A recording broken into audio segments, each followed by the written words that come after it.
Wabarakatuh. Rekan-rekan mahasiswa yang saya hormati, kita bertemu lagi pada kesempatan kali ini untuk belajar bersama tentang hukum konstitusi.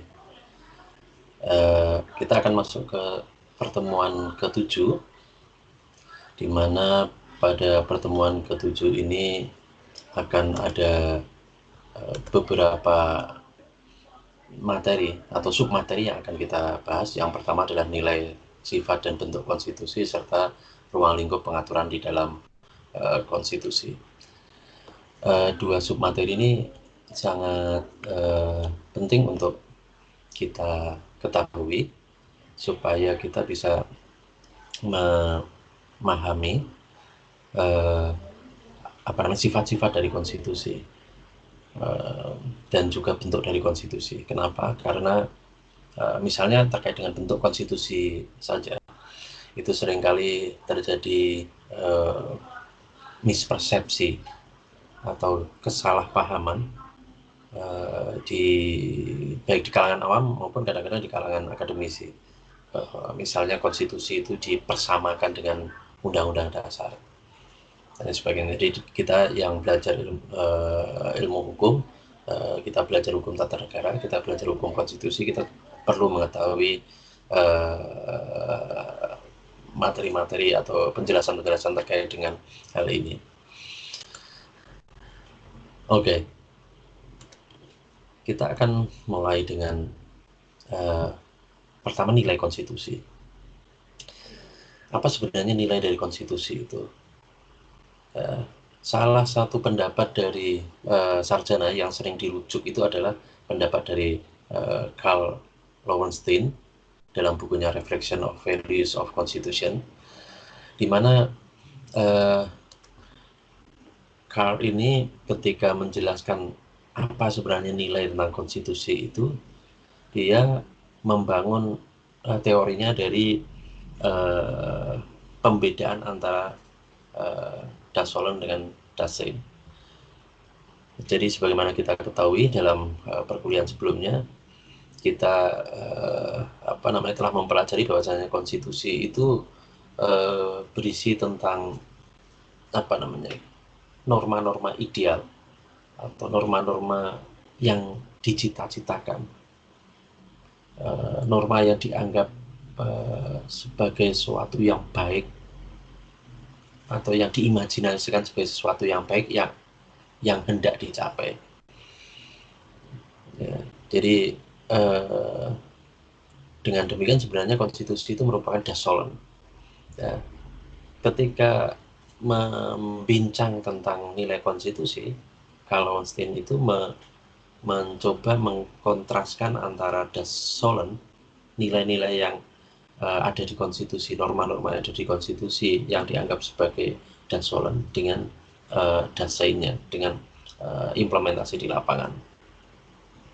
Jadi kira-kira fondasi dari teori Karl Lowenstein terkait dengan nilai konstitusi itu ada semacam itu. Bagaimana ketika konstitusi, norma-norma dalam konstitusi sebagai Dasolen itu diperhadapkan dengan Dasein, ini menghasilkan 3 jenis nilai konstitusi. Yang pertama adalah nilai normatif. Jadi konstitusi itu dianggap memiliki nilai normatif jika norma dalam konstitusi, baik keseluruhan atau setidaknya sebagian, itu dipatuhi dan dilaksanakan dalam kenyataan. Jadi konstitusi itu dianggap memiliki nilai normatif jika norma aturan-aturannya, apa yang diatur dalam konstitusi itu benar-benar dipatuhi dan diterapkan di dalam kehidupan keseharian masyarakat bangsa, warga bangsa. Sebaliknya, konstitusi itu dianggap memiliki nilai nominal jika sebagian atau keseluruhan norma konstitusi itu tidak dipatuhi dan tidak dilaksanakan. Jadi baik keseluruhan maupun sebagian. Jadi kalau ada sebagian dari nilai konstitusi itu tidak dipatuhi dan tidak dilaksanakan dalam kehidupan sehari-hari dalam dasein, maka sebenarnya konstitusi itu dianggap hanya memiliki nilai nominal. Jadi dia hanya ada gitu aja. Konstitusi ada tapi tidak efektif. Ya, kalau yang pertama tadi, konstitusi dianggap memiliki nilai normatif itu kalau dia ada dan dia efektif, dia dipatuhi. Dan nilai ketiga dari konstitusi itu ada nilai semantik atau nilai semantik, semantical value. Artinya apa? Jika konstitusi yang berlaku itu dianggap hanya sebagai lip service, hanya sebagai hiasan saja, hiasan. Jadi konstitusi itu ada hanya diposisikan sebagai legitimasi bahwa negara itu demokratis, tapi sebenarnya norma-normanya tidak dilaksanakan, hanya dijadikan hiasan saja. Nah, ini biasanya di negara-negara yang kepemimpinannya diktator itu semacam itu. Kita di zaman Orde Baru itu banyak norma-norma dalam konstitusi kita, konstitusi yang tertulis di UUD 45 itu yang hanya dijadikan lip service. Kebebasan berserikat itu pada zaman Orde Baru hanya dijadikan jargon. Nah, itu semantical value of constitution. Jadi pada zaman Orde Baru sebagian norma dalam konstitusi kita itu hanya bersifat semantik saja. Jadi ini berbeda dengan yang nominal ya. Kalau nominal itu memang dia tidak dipatuhi. Tapi kalau yang semantik ini dia hanya dijadikan lip service. Jadi dia memang tidak butuh sebenarnya konstitusi itu. Konstitusi itu hanya dijadikan stempel untuk mendapatkan pengakuan di depan rakyat atau di depan negara-negara lain bahwasanya negara tersebut demokratis karena dan menganut rule of law karena dia memiliki konstitusi dan secara formal memiliki konstitusi. Jadi itu 3 nilai dalam konstitusi.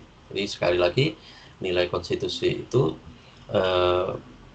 sebenarnya ada 3 dan itu semuanya dibangun berdasarkan pembandingan antara norma-norma konstitusi yang dianggap sebagai atau diposisikan sebagai dasol dan diperhadapkan dengan kenyataan atau dasein. Nah, kalau tadi kita bicara nilai konstitusi, sekarang kita bicara tentang sifat konstitusi. Sifat konstitusi itu ada apa saja? Yang pertama, konstitusi itu memiliki sifat fleksibel atau luas. Jadi ada konstitusi yang memiliki sifat fleksibel. Apa maksud dari konstitusi memiliki sifat fleksibel?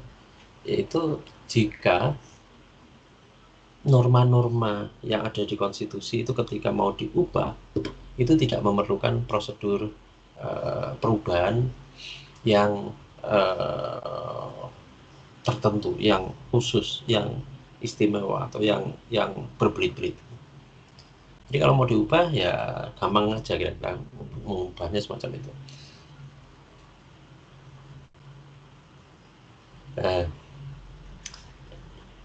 Salah satu tolak ukur dari konstitusi itu bersifat fleksibel itu adalah seberapa mudah konstitusi itu mengikuti atau menyesuaikan diri atau beradaptasi dengan perkembangan zaman. Jika mudah, maka konstitusi bersifat fleksibel. Jadi 2 parameter ini setidaknya untuk mengidentifikasi sebuah konstitusi itu memiliki sifat fleksibel atau tidak. Yang pertama dari apakah mudah atau tidak konstitusi itu diubah. Jadi itu parameter pertama untuk melihat apakah konstitusi itu bersifat fleksibel. Dan yang kedua, apakah konstitusi itu mudah beradaptasi dengan perkembangan zaman. Sebenarnya 2 parameter ini saling berkaitan. Jadi kalau mau diletakkan sebenarnya parameter bahwa konstitusi itu mudah atau tidak beradaptasi dengan perkembangan zaman itu menjadi parameter pertama. Diikuti parameter kedua itu apakah dia mudah diubah, karena perubahan itu biasanya disebabkan karena tuntutan untuk mengikuti perkembangan zaman. Itu. Jadi kalau terpenuhi dua itu, kalau konstitusinya itu mudah beradaptasi dengan perkembangan zaman, kemudian dia untuk melakukan perubahan konstitusi itu tidak sulit, itu maka dia masuk dalam kategori konstitusi yang bersifat fleksibel. Nah, yang kedua itu adalah konstitusi yang bersifat rigid atau kebalikannya, ya, kaku. Parameternya apa? Jika konstitusi itu memerlukan prosedur yang rumit untuk diubah. Jadi misalnya di dalam konstitusi itu diatur sedemikian rupa, bahkan dibatasi, misalnya perubahan konstitusi hanya boleh dilakukan misalnya setiap berapa tahun sekali misalnya. Untuk merubah itu harus atas persetujuan ini, harus melakukan referendum dan sebagainya. Itu berarti konstitusi tersebut memiliki sifat yang rigid atau kaku. Nah, dampaknya ketika dia prosedur perubahan konstitusinya itu susah atau berbelit-belit, maka konstitusi itu biasanya sulit menyesuaikan atau mengikuti perkembangan zaman. Jadi ini sebenarnya antara rigid dan fleksibel itu hanya kebalikan. Tetapi di sini sifat konstitusi ini, ya ini yang harus kita garis bawahi. Sifat fleksibel atau rigid dari sebuah konstitusi itu hanya merujuk pada konstitusi dalam arti sempit. Artinya merujuk pada undang-undang dasar. Karena kalau kita ingat mata kuliah atau sesi sebelumnya, ketika kita bicara tentang pengertian konstitusi, itu ada pengertian konstitusi dalam arti luas dan pengertian konstitusi dalam arti sempit. Pengertian konstitusi dalam arti luas itu ya norma-norma atau nilai-nilai ideal yang disepakati dan dipatuhi oleh warga bangsa, ya, terkait dengan cita-cita, terkait dengan tujuan, terkait dengan peraturan-peraturan dasar dan lain sebagainya dalam kehidupan kenegaraan. Sedangkan dalam arti sempit itu ya undang-undang dasar itu, artinya konstitusi yang dikodifikasi. Ya, sifat fleksibel dan rigid ini merujuk pada sifat konstitusi, merujuk pada konstitusi dalam arti sempit atau UD, undang-undang dasar itu. Jadi tidak merujuk pada konstitusi dalam arti luas. Karena kalau konstitusi dalam arti luas itu akan sulit diukur fleksibel atau rigidnya, karena dia merupakan norma yang berkembang dan hidup dalam masyarakat.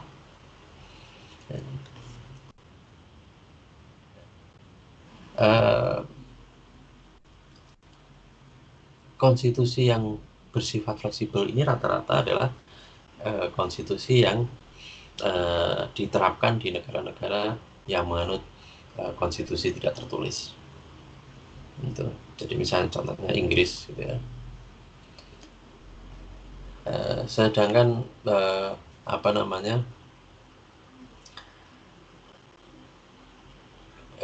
konstitusi yang rigid itu rata-rata ada di negara-negara yang menerapkan konstitusi tertulis. Jadi misalnya Amerika, di Prancis, Indonesia juga semacam itu. Indonesia itu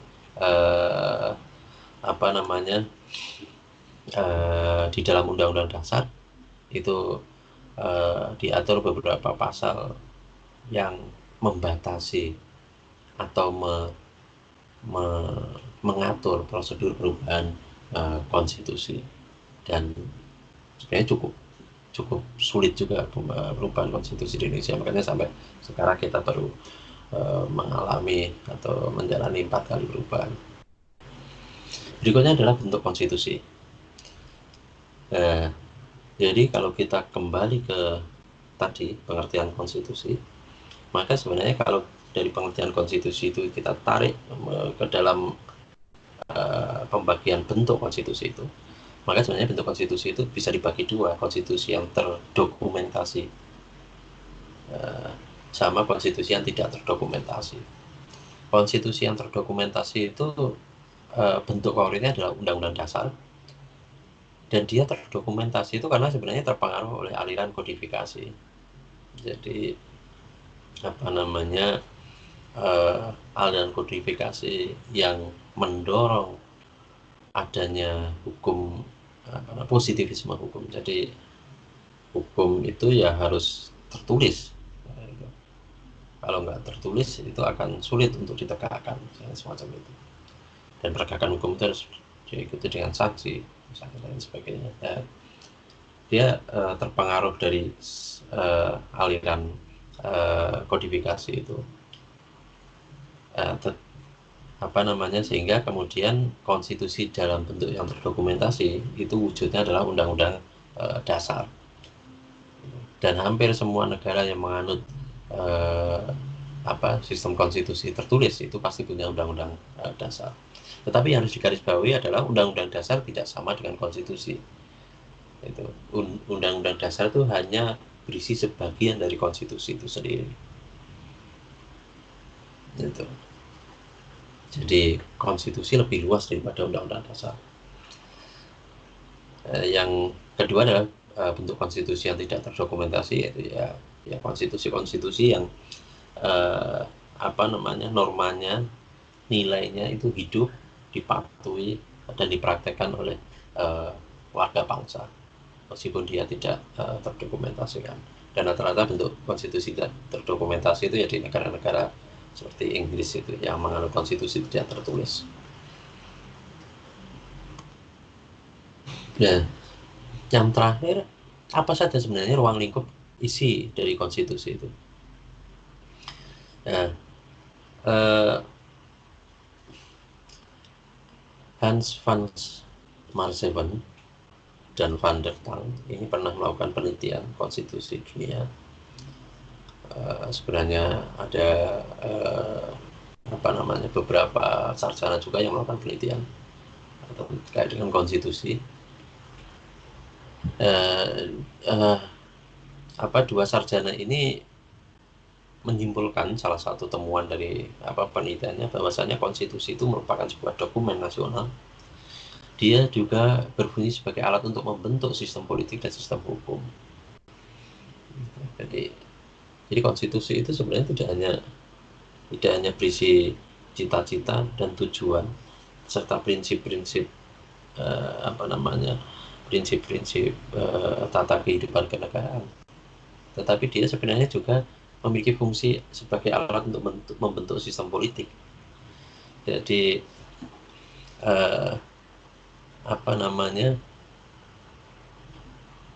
sistem politik yang berkembang itu nanti akan sangat dipengaruhi oleh konstitusi. Kita bisa lihat contohnya di Indonesia ya. Jadi sebelum amandemen konstitusi, sistem politik kita itu lebih cenderung eksekutif heavy. Jadi di UUD 1945 yang asli itu misalnya disebutkan bahwasannya presiden memegang kekuasaan pemerintahan, dia memegang kekuasaan pembentukan undang-undang. Ya. Konstruksi norma yang demikian itu menyebabkan terbentuknya sistem politik yang sangat berpihak kepada eksekutif dan lembaga dibandingkan dengan legislatif. Nah, kondisi ini berubah ketika terjadi ketika terjadi amandemen konstitusi itu. Jadi sebagaimana kita tahu, ketika amandemen konstitusi pertama dan kedua itu dilakukan perubahan terkait dengan kewenangan presiden. Jadi kewenangan legislasi, kewenangan pembentukan perundang-undangan itu diambil dari eksekutif, dari presiden, dan dipindahkan ke legislatif. Perubahan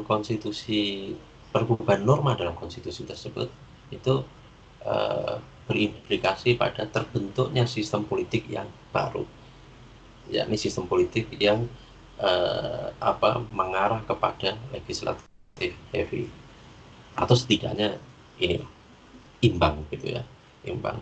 Kenapa imbang? Karena presiden itu menjadi kepala pemerintahan, pemegang kekuasaan pemerintahan, sedangkan DPR berdasarkan hasil amandemen itu memegang kekuasaan legislasi. Itu maksud dari konstitusi itu memiliki fungsi sebagai alat pembentuk sistem politik. Demikian juga konstitusi memiliki fungsi sebagai alat pembentuk sistem hukum. Jadi bagaimana konstitusi mengatur tentang sistem hukum, itulah yang menjadi dasar sistem hukum yang kemudian diterapkan. Selanjutnya, bagaimana materi yang harus ada dalam konstitusi? Ada beberapa pendapat yang bisa kita lihat di sini ya. Jadi yang pertama adalah pendapat dari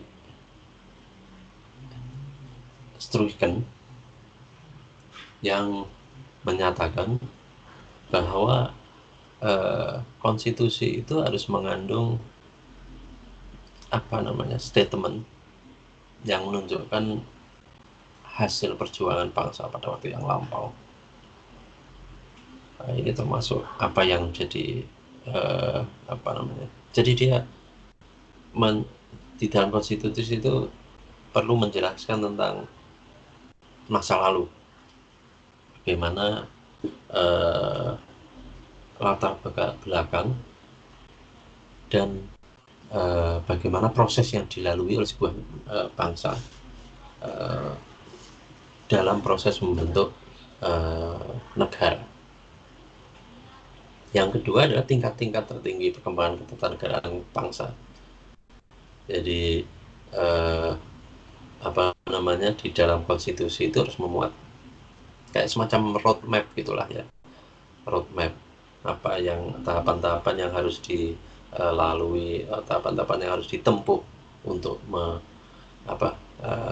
membangun sebuah bangsa. Yang ketiga, pandangan-pandangan tokoh-tokoh bangsa yang tidak diwujudkan baik waktu sekarang maupun waktu yang akan datang. Ini maksudnya adalah cita-cita para pendiri bangsa. Jadi ketika bangsa itu dilahirkan, itu apa cita-cita yang hendak dicapai, itu harus ada dalam konstitusi. Yang berikutnya,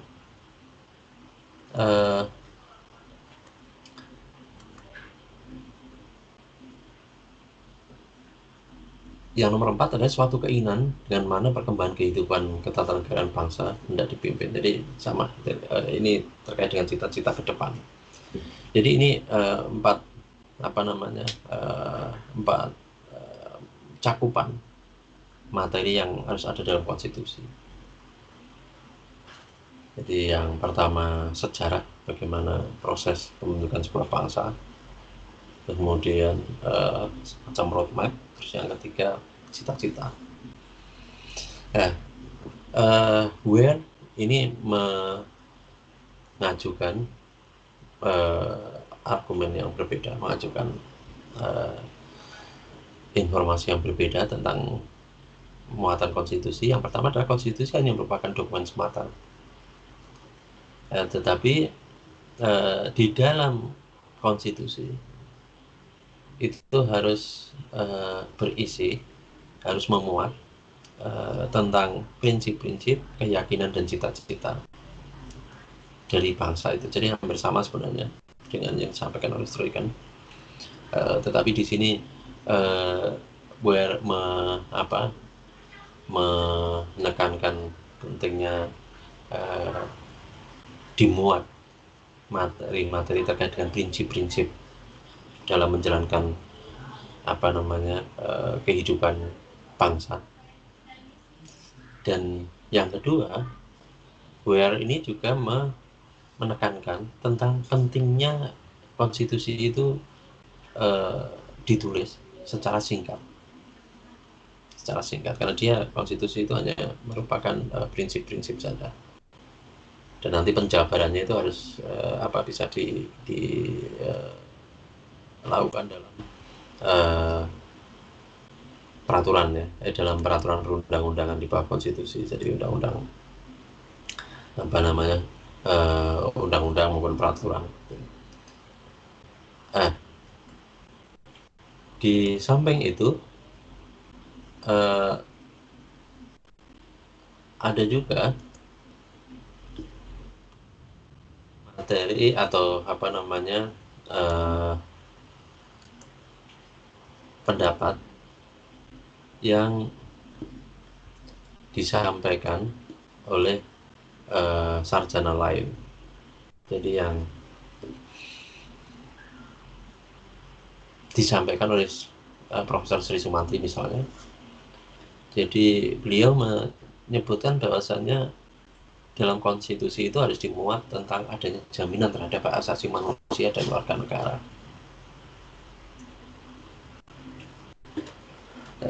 Yang kedua, ditetapkannya susunan ketatanegaraan suatu negara yang bersifat fundamental. Jadi menurut Prof. Sri Sumantri ini, di samping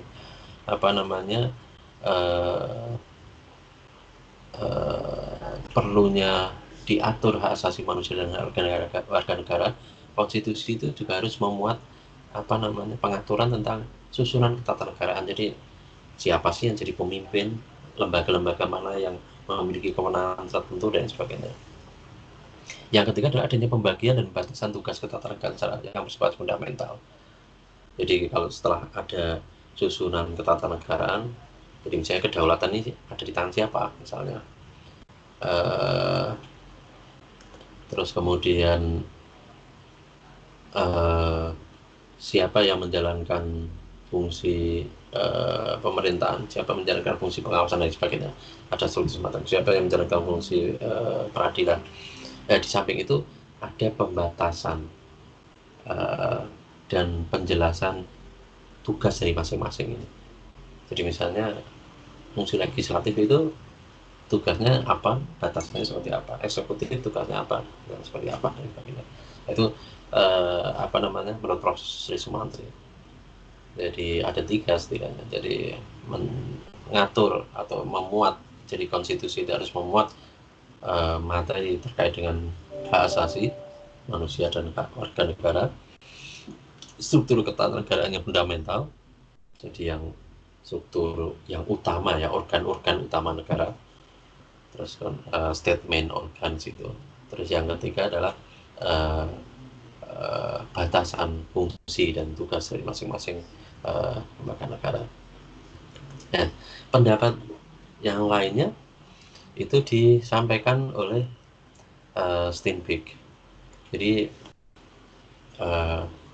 dia mengajukan 3 hampir sama dengan yang disampaikan oleh Prof. Sumantri. Jadi jaminan terhadap HAM dan hak warga negara, susunan atau ketatanegaraan, sama pembagian batasan-batasan. Sarjana lain, Profesor Miriam Budiarja, itu menjelaskan bahwa konstitusi atau undang-undang dasar itu harus memuat setidaknya 4 aspek. Yang pertama adalah struktur ketatanegaraan, jadi organisasi negara, lembaga-lembaga negara ada apa saja itu. Yang kedua, jaminan perlindungan terhadap HAM itu harus muncul di situ. Ini untuk mencegah berkembangnya totalitarianisme. Terus yang ketiga adalah harus dimuat pengaturan tentang prosedur mengubah undang-undang dasar. Terus yang terakhir ini Prof Miriam itu juga menggarisbawahi tentang perlu juga diatur larangan untuk mengubah sifat tertentu dari UUD 1945. Jadi misalnya UUD konstitusi itu boleh diubah, tetapi ada bagian-bagian tertentu yang nggak boleh diubah. Misalnya kalau di Indonesia ini perubahan UUD itu diperbolehkan, tetapi pembukaan UUD atau preambel itu tidak boleh diubah. Nah itu apa namanya menurut Prof Miriam itu materi yang seperti itu juga perlu dimuat di dalam konstitusi. Kenapa ini penting? Apa namanya aspek keempat, aspek yang ada di huruf D ini dari Prof Miriam itu. Kenapa ini menjadi penting? Ini untuk menghindari perubahan total, perubahan yang radikal dari konstitusi itu. Jadi kalau ini nggak dimuat, bisa saja nanti sebuah konstitusi yang sebelumnya mengatur bahwasanya negara itu merupakan negara yang demokratis, memposisikan rakyat sebagai pemegang kedaulatan, tapi kemudian dalam perubahan konstitusi diubah 360 derajat, 180 derajat ya, bahwasanya kedaulatan itu ada di tangan raja misalnya raja. Ya, jadi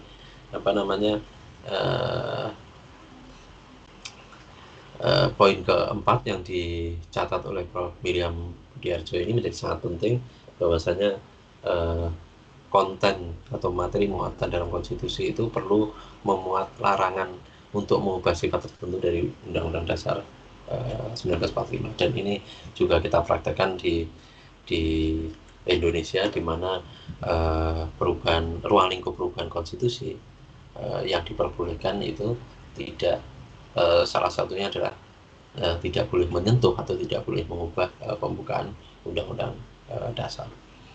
Artinya kita tidak mungkin meninggalkan Pancasila, karena Pancasila itu dimuat dalam Undang-Undang Dasar. Kita tidak mungkin menjadikan dalam mengubah konstitusi itu kita menjadikan Indonesia harus bersifat pasif, tidak perlu terlibat dalam politik internasional, karena di dalam pembukaan Undang-Undang Dasar itu sudah disebutkan bahwasannya Indonesia itu harus ikut memajukan peradaban dunia, kira-kira semacam itu. Jadi demikian materi yang bisa saya sampaikan dalam pertemuan sesi 7 Hukum Konstitusi. Kalau teman-teman ingin membaca lebih lanjut atau mempelajari lebih lanjut materi ini, teman-teman bisa membaca ini bukunya Prof Jinli, Pengantar Ilmu Hukum Tata Negara. Di sini